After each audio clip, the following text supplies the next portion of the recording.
Professor Cortella, papel da fé na vida da gente, assim, no dia a dia, nessas dificuldades? Então, ela é, como a Cissa usava agora, inspirar. Inspirar é encher de fôlego, encher de vida. Da onde vem a ideia de esperança mesmo. Por outro lado, quando você encontra o inexplicável, a fé ajuda a ultrapassá-lo. Né? Desse ponto de vista, a fé não é algo descartável. Eu costumo dizer que religião, por exemplo, não é coisa de gente tonta. Religião é coisa de gente. É que tem gente que é tonta e gente que não é. Né? Tem gente que é tonta na educação, no jornalismo, na ciência. Agora, ciência é ver para crer. E fé é crer para ver.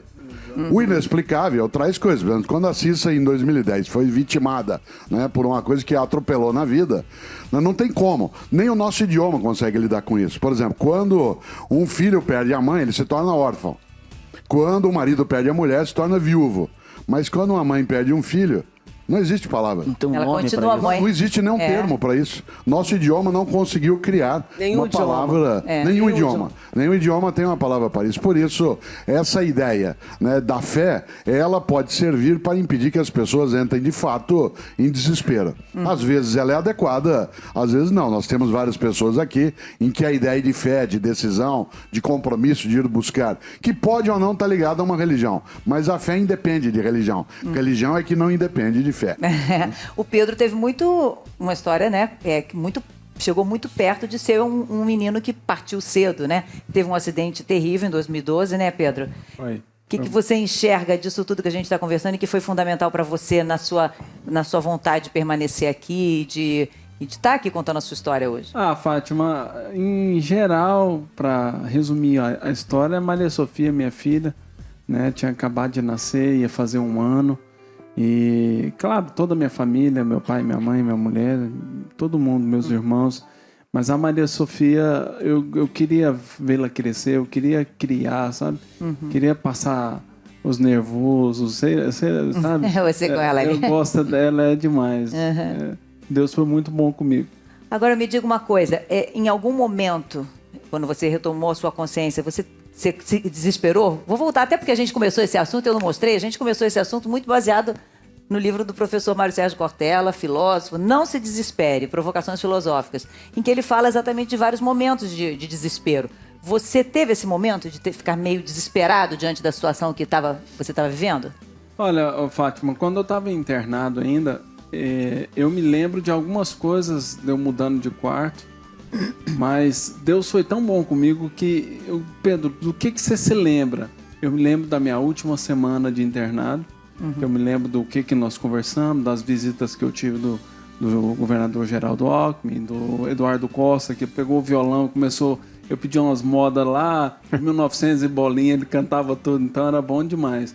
Então foi bom. O que eu começo a me lembrar perfeitamente dali pra frente. Foi. E o que você acha que mudou em você depois disso tudo? Muda os valores, né, Fátima? Algumas coisas que pra gente, deixa pra depois. Agora não, faço questão de ir lá e fazer na hora. Você se tornou uma pessoa assim, mais de realizar as coisas, você acha? Exatamente. Parar de pensar em coisas, em coisas X e Y e fazer o que é certo. Que tá na sua mão. Vai e faça. E em relação à fé? A gente estava falando, eu vi o que o professor estava falando, você estava ali concordando com ele. O que você acha que é o papel da fé para você nisso tudo? Olha, a fé, eu acredito que a fé, acima de tudo, foi o que me trouxe de volta. Eu sempre tive fé em Deus que eu ia ficar bom e que Ele não ia me deixar aqui capengando, falando português, claro. Então, eu tinha muita fé. E se fosse para eu ficar, eu ficaria bem. Graças a Deus. Ainda tive umas vantagens que eu fiquei magro. Eu ganhei uma lipo instantânea ainda de louco, pronto. Mudou isso também? Mudou demais da conta. Perdi 40 quilos, né? E não recuperou, perdeu não, né? Se livrou. Não, eliminei. Quem perde acha. Quem perde acha. Sabe o que eu queria dizer, Fátima, que eu acho muito importante? No caso do Pedro, nossa, que eu acompanhei e fico muito emocionada de ver ele aqui. O Pedro, graças a Deus, voltou para casa. O meu filho não voltou. Em nenhum momento a minha fé deixou de ser imensa. E talvez tenha ficado maior ainda, porque a fé, ela nos nivela.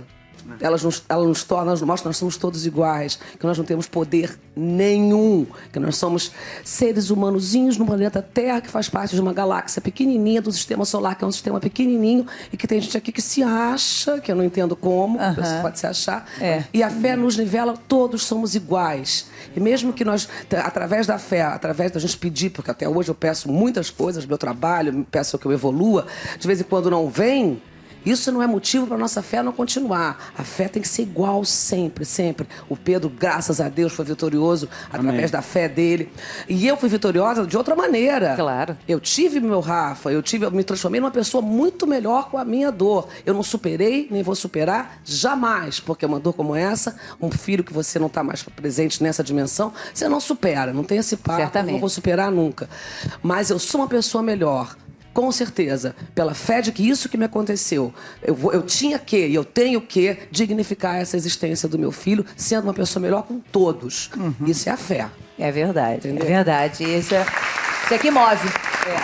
Quando nós gravamos a propaganda do trânsito, Fátima, ela me abraçava e falava: a sua mãe é uma abençoada por Deus ter você perto dela. É verdade, É, nossa, eu me lembro. certamente.